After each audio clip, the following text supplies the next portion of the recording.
Okay, so like, imagine this, right? You're like 7 years old.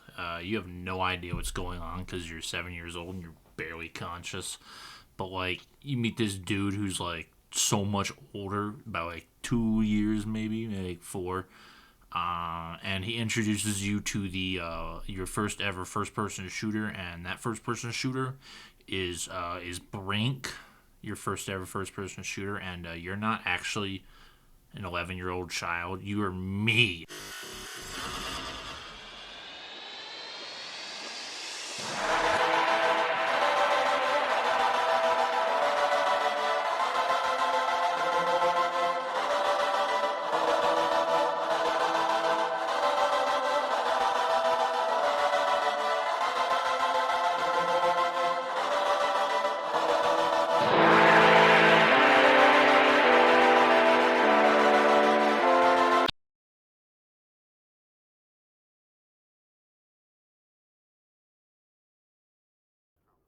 Guests come from all over.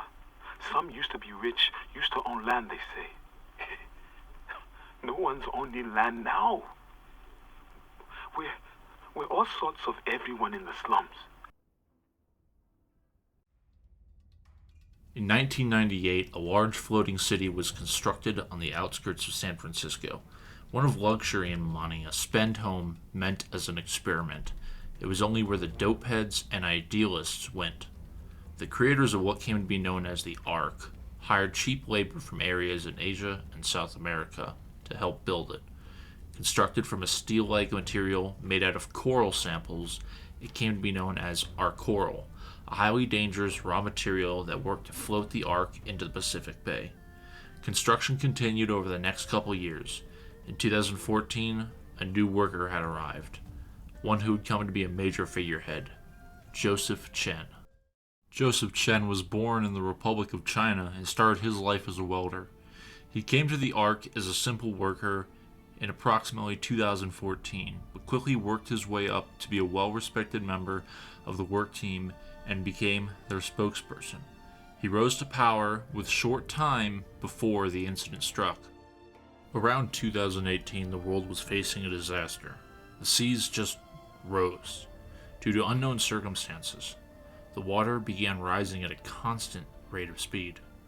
The Ark relocated quickly to the middle of the Pacific Ocean, intent on keeping far away from the crisis and to keep their location a secret. But it didn't matter. Refugees began piling toward the Ark, and thousands were begging to be let in. After a week of disparity, the founders, the leading council in charge of the Ark, let the guests in. After a couple incidents of security personnel opening fire into crowds, everyone was situated within the Ark, living within crowded villages made from shacks and containers. It didn't matter your wealth or background, everyone was grouped together. Life continued on within the Ark. The first couple years of residence were no matter for the guests. Many jobs were available keeping maintenance on the Ark. In 2022, the last ship containing refugees arrived. Then, nothing. No new vessel was seen again. Pelagos were built over time, but the situation continued to worsen. Overcrowding was commonplace.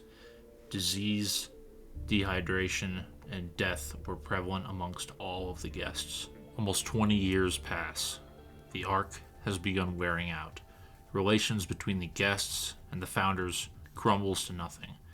Many of the farms stop working, and talks arise of venturing outside the Ark to find life, a journey which has been forbidden by the founders and the security forces leader, Captain Mokoena. Captain Mokoena arrived in one of the last refugee ships to stop at the Ark. He was recruited directly into the security forces and quickly rose to become the figurehead of the Ark's main army, directly recruiting incoming refugees into the force. He begrudgingly works under the founders, though he criticizes their politics and ethics. His focus lies within his troops, whom he wishes to support and better, even with their use of deadly force. After all that backstory, we finally arrive at the present day, 2043. The guests despise the founders and some of their fellow refugees, who are family, who are friends that have joined with the security forces. Chen stokes the flames of revolution within his followers, and Mokoena prepares his men for the bloodshed that will soon stain the floors across the Pelagos.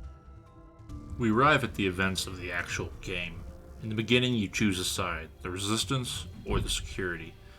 Now, there's a couple different ways the story can play out from here. I believe there's about 4 ways the story can go, but I will be focusing on the main 2 storylines based around both of the factions. The first mission begins with a small security team arriving at the old aquarium. Here we are introduced to the 3 main story characters of the security, only one of whom is actually referred to by name. So I'm going to call them Pirelli, Campbell, and Gregor.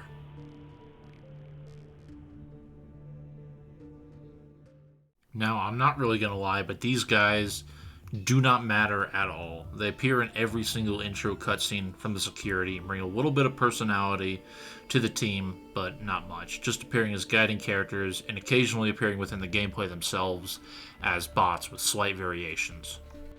Campbell seems to be the most reluctant out of the 3, constantly doubting the security's choices and bringing up concerns of his family. Pirelli seems to be in the middle, often joking around and bantering between his comrades, while Gregor is the most focused, clearly loyal to the security, on point, and not afraid of the mission that lies ahead. The security team arrives to the aquarium to rescue a Founders member who has reportedly been taken hostage by the Resistance. After successfully rescuing the hostage, security vacates the area and moves on to the next location, an old airport terminal. There they hack a Resistance database to figure out their plans, though nothing really comes of this. Following that mission, they face what is, in my opinion, the most integral mission within the game. Resistance operatives arrive at Security Tower, the headquarters of the security, to rescue a captured Resistance operative named Nechayev, reportedly one of the last few guests remaining with flight experience. They manage to thwart the rescue attempt and kill Nechayev before he can escape. After the failed breakout, the team arrives at Container City, the most prominent guest slum, to take a bioweapon from the Resistance. After locating it, they escape via a chopper back to the base. At this point, the Resistance, facing continuous losses, turns down a darker path, the next mission leading to an old shipyard to disarm a missile pointed right at the Founders Tower. They fail to disarm it, but change the course of the missile, indirectly hitting a security gunship and killing all aboard. In the final mission of the base game, the Resistance has all but crumbled. One final push, though, is planned by a rogue insurgent group. They attempt to penetrate the reactor of the Ark and overload its systems, possibly sending the Ark into a nuclear winter. Thankfully, this is stopped and the Ark returns to order. Over the course of the security's missions in the game, none of the main cast of characters are killed or wounded. They keep the Resistance at bay and secure it for the Founders, but despite that, there lies dangers ahead outside of the Ark. In the Resistance timeline, we are also introduced to another 3 characters, this time, of course, all being on the side of the Resistance. This time, however, none are named, so I'll be calling them Dominic, Mikhail, and Zhu.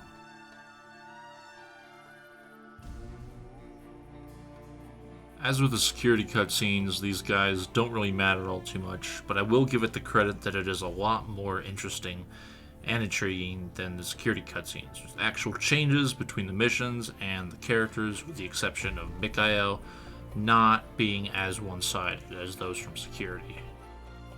Dominic and Zhu are much more hesitant at first, with Dominic not expecting violence to be in his courses of action, while Zhu apparently has a brother who signed up with the security forces, leaving him hesitant to fight. Mikhail, however, seems to revel in the violence and bloodshed, loyal to Chen's cause and seeking a better future for all of the guests. The missions continue the same as with security, just of course different outcomes. The Founders hostage is now called an agent by Chen, implying that he was a spy planted within the Council and is actually on the side of the Resistance. The apparent only reason for the Resistance attempting to kill the agent is to prevent security from questioning and interrogating him. The Resistance wins their missions in this timeline, keeping security from hacking the terminal, rescuing Brother Nechayev from Security Tower, and preventing the security from capturing the bioweapon, or as the Resistance know it, a vaccine for one of the many plagues spreading across the Pelagos. Whether or not it's actually a weapon or a cure is unknown. Here's where change happens. Rather than the Resistance going down a path of vengeance, they focus on securing an aircraft. Extracting a navigation computer from a shot-down gunship and delivering it back to base, they finally arrive at their final mission of capturing the aircraft. This intro is slightly different to the others. It opens and we see only Dominic and Mikhail present. Their conversation seems to imply that Zhu was either killed or captured by security forces before the mission took place. They exchange remarks before arriving at the hangar. The Resistance repairs and refuels the plane before finally being able to take off. Nechayev at the helm and Dominic, Mikhail, or both inside the aircraft. Ready to find help from the outside world, the Resistance is victorious and have given hope to the guests. Now that covers just the two baseline stories for each side, but you might be wondering what happened to Mikhail in the security's version of events, or what would have happened to Campbell if that plane did take off. Well, in short, all of the security members are alive if the Resistance reaches the hangar, with Mokoena informing the team that there is confirmed to be life outside of the Ark, though they are dangerous. And while Dominic and Mikhail are alive if the Resistance decides to launch the missile at the tower, by the reactor mission, Dominic and Mikhail have died. This time only Zhu is present, having undergone some radical changes and seemingly being the leader for the rogue terrorist group. As well as this, some more facts are revealed through briefings across these missions, such as the fact that Chen is the only person who knows that our coral is going sterile. It's only a matter of time before the Ark collapses, thus fueling him to venture outside. Also, many of the security members' families also live within the slums, Campbell himself being hesitant to secure the bioweapon or vaccine because his family lives within Container City. Well, that's the end of the main story, at least for a while. As with the DLC, 2 new maps and missions were added. These stories are much more linear and have the 6 main cutscene characters missing, and instead being focused around 2 double agents. In the first mission, centered within the Ark laboratories, the Resistance are attempting to penetrate and capture the secret of our coral, claiming they will barter with the outside world to get help for their people. Now, this is where the problems arise story-wise. This story of events seems to suggest that the Resistance campaign is being followed up upon, with Chen speaking of Nechayev's journey and the contact he has made with the outside world. The second mission seems to have little connection to the first, with the Resistance having captured Founders Tower and planning to literally fucking blow it up to make a lighthouse. Now, the issue here is that if we base the story off the Resistance timeline and the previous Labs mission, wouldn't the outside world already know where the Ark is? What would be the point of blowing up the tower if contact was already made outside of the Ark? Well, these 2 missions are pretty inconsistent. I think it doesn't really matter all that much. Its focus is more on being a map expansion pack for the players of the time, and the story is just sort of loosely dropped in there to facilitate both of the storylines. So that brings us to the end of the story of Brink. I personally believe that the Resistance storyline is the most canonical one, with the Founders Tower shenanigans being explained away by them being kinda stupid brains. Regardless of the path you go down, the ending cutscene plays the same. Voiceover by Ishmael, one of the founders, outlines that the Ark continues its outbursts of violence, but life goes on within the broken paradise. As the victor of either side looks over their community, it zooms out and reveals something. An interior of a ship, showing pictures of both Brother Chen and Captain Mokoena. Seemingly a yacht, it slowly approaches the Ark, and Ishmael spells out that the conflict within the Ark is far from over. Now, you might be wondering, Mr. Cookies, what in the blazes did I just watch? Well, my good friend, you just watched the story of Brink, a section that took me about 13 whole minutes to get through and outlines the best part about the game Brink. But, what the frick is a BRINK? It's called Shut the Fuck Up and Listen, okay? BRINK was released in 2011 by Splash Damage Studios and Bethesda. Yep, that Bethesda. With that guy. Yeah. Stated as a class-based team shooter, it focused on completing objectives to win and prioritize teamwork as your goal to victory. I know. Sounds familiar, right? Anyway, I could go elbow deep into the production of the game, but I won't. Take your ass over to Angry Joe Reviews if you want to learn about that crud. The final verdict for BRINK makes me sad. It's a 5 out of 10. So BRINK, right? Maybe you've heard of it, maybe not. Game with a lot of potential that fell flat on its face. Well, sort of. BRINK was and is considered by many to be a bad game, or at the very least, incredibly mediocre and disappointing. Receiving around the 6 to 7 range, many reviewers considered the game to be an at best. Apparently totally disappointing due to its lack of content and strict playset. While I can't find anything on the budget of the game, it apparently sold quite well, racking up to about 2.5 million units sold, about 120 million to 140 million in profits. But if the game sold this well, why does nobody remember it? I always love scrolling through the community tab of BRINK, not because you find such great items as this one, but because you can see the echoes of the past, a time when people actually played this game frequently. Now, to give it credit, I have seen people playing the game every now and then, but 95% of the time it is either Rajesh Gamgula from Peru, who has around 500 ping and spasms all around the map. I assume BRINK is the only game this poor man has, or it's the absolute insane British people that litter the BRINK server I'm in and have just come off their 5th carton of cigarettes. Besides that, it's just dead. Utterly and completely. Only 2 servers running dedicated with no one ever on them, and ping high enough to activate your 5G phone. It appears BRINK was active from when it released in 2011 to right around late 2014, where after that, all goes quiet, with a small resurgence right at the end when it went free, but that quickly died down.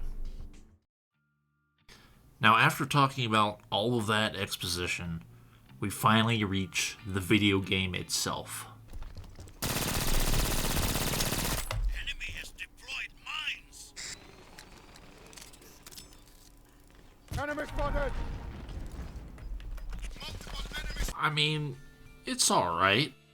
It's a pretty basic shoot the bad guys and do the objectives. You go through all the missions in either campaign mode or free play mode, which is pretty much just the same as campaign, except they're all disjointed and nothing tying you to do them in order.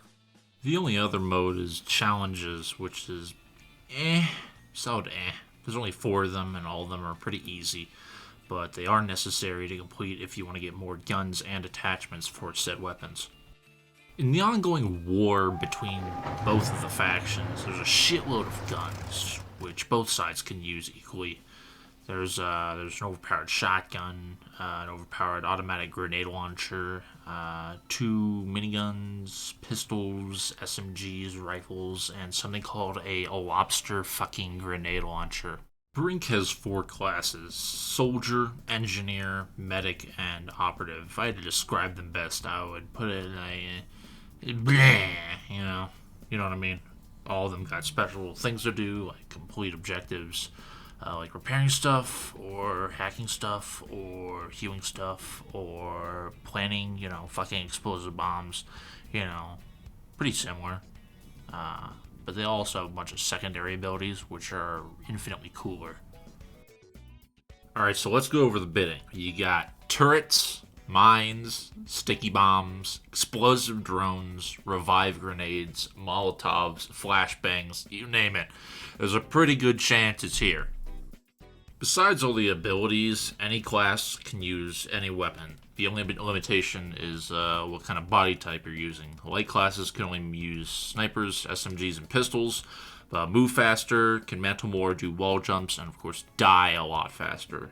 With the heavy type being open to all weapons, but moving like a tank, and having more health to boot.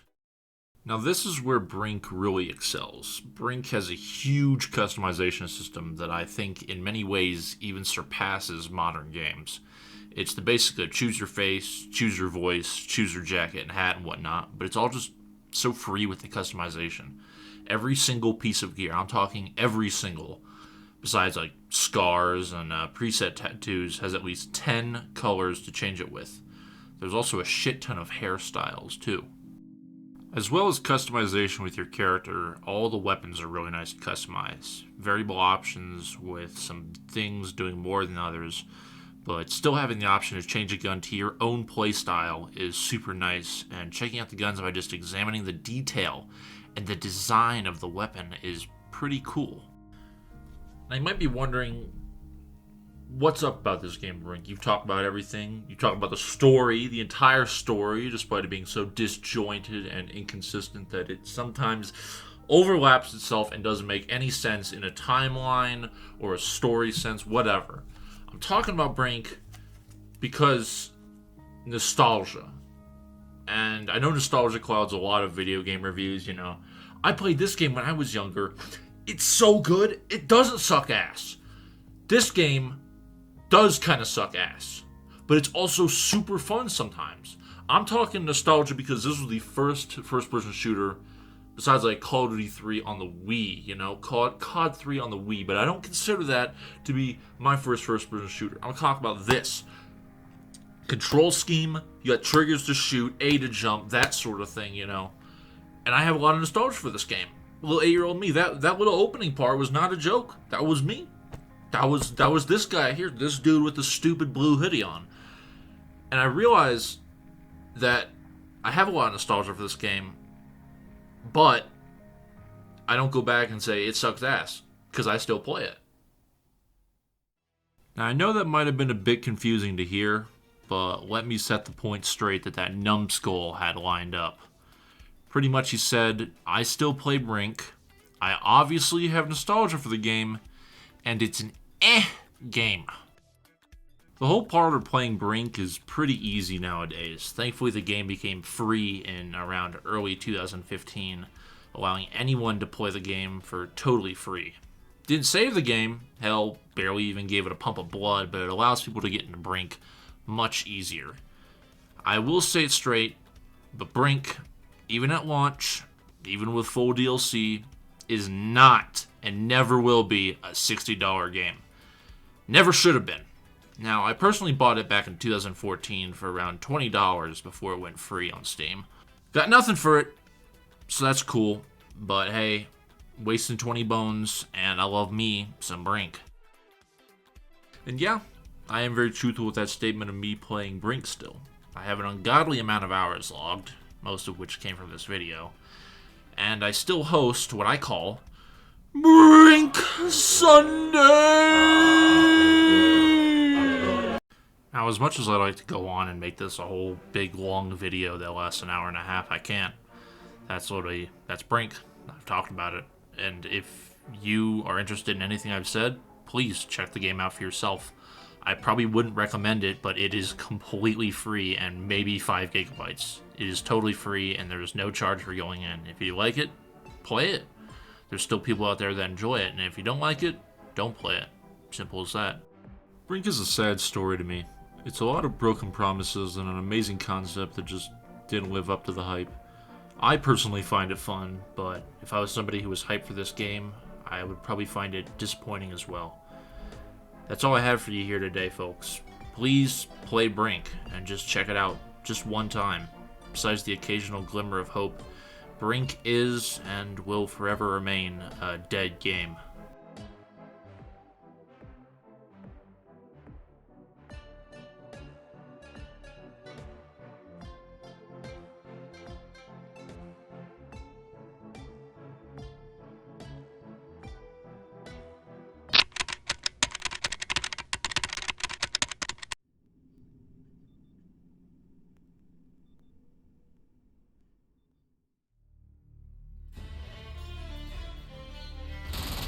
No, he's okay.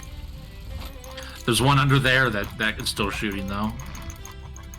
Here, but I can do it. Let me put him down. Here, watch this. Watch this. Why are you? You're like.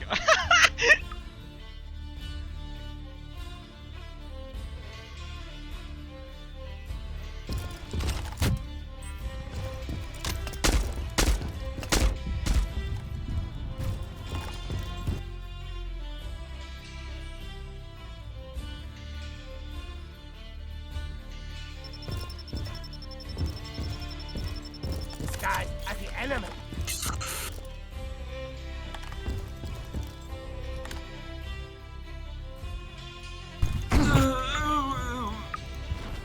Yeah. Nobody messes with my brinks. Okay. Vaporized in an instant. Oh my god.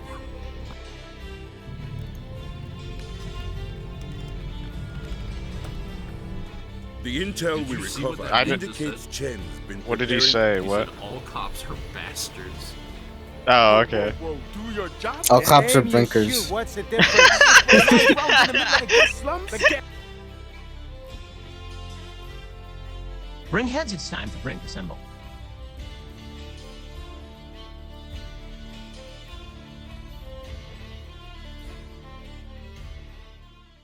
I live in Smethwick, Birmingham. If you want the fucking brawl, come down Smethwick Hospitality. I'll come out of my house and I'll break your fucking legs, you little prick. Now what do you say? Now what do you fucking say?